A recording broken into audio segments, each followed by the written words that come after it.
السلام علیکم بھائیوں اور بہنوں، حضور اکرم صلی اللہ علیہ وآلہ وسلم شب معراج میں بیت المقدس کی طرف جاتے ہوئے مصر کے قریب ایک مقام سے گزرے تو انہیں نہایت ہی اعلیٰ اور زبردست خوشبو آنے لگی۔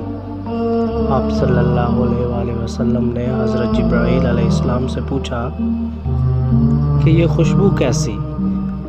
جواب ملا، فرعون کی بیٹی کی باندھی اشاعت اور اس کی اولاد کی قبر سے آ رہی ہے۔ پھر حضرت جبرائیل علیہ السلام نے اس کا قصہ بیان کیا۔ اشاعت فرعون کی بیٹی کی خادمہ تھی اور وہ خفیہ طور پر اسلام قبول کر چکی تھی۔ ایک دن فرعون کی لڑکی کو کنگھی کرتے ہوئے اس کے ہاتھ سے اتفاقاً کنگھی گر پڑی۔ وہ اٹھانے لگی تو اس کی زبان سے بے ساختہ بسم اللہ نکل گیا۔ اس پر شہزادی نے کہا کہ تو نے آج عجیب کلمہ بولا، رب تو میرے باپ فرعون ہی ہے، تو پھر تم نے یہ کس کا نام لیا؟ اس نے جواب دیا، فرعون رب نہیں بلکہ رب وہ ہے جو مجھے اور تجھے اور خود فرعون کی روزی دیتا ہے۔ شہزادی نے کہا، اچھا تو میرے باپ کے سوا کسی اور کو اپنا رب مانتی ہے؟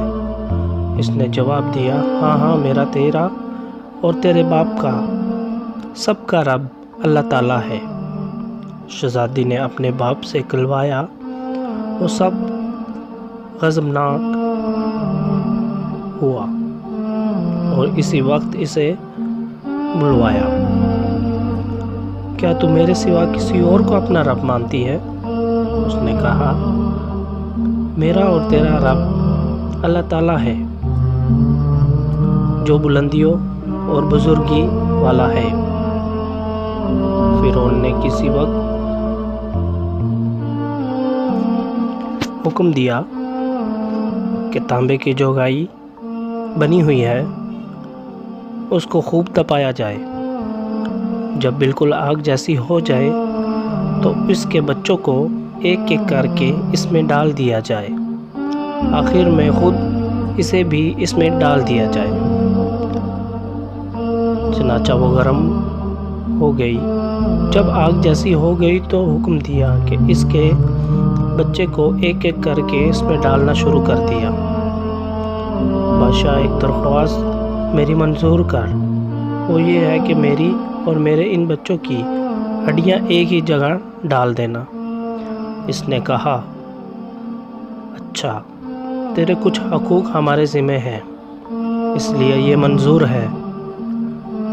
اس کی دونوں بچیاں اس کی آنکھوں کے سامنے اس میں ڈال دی گئیں اور وہ فوراً جل کر راکھ ہو گئی۔ پھر سب سے چھوٹے کی باری آئی جو ماں کی چھاتی سے لگا دودھ پی رہا تھا۔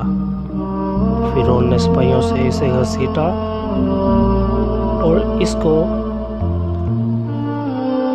آگ میں ڈالنے لگے۔ اللہ تعالیٰ نے اس بچے کو اسی وقت زبان دے دی اور اس نے بلا آواز بلند کہا، اماں جان افسوس نہ کر، اماں جان ذرا بھی افسوس نہ کر، حق پر جان دینا ہی سب سے بڑی نیکی ہے۔ چنانچہ انہیں صبر آ گیا۔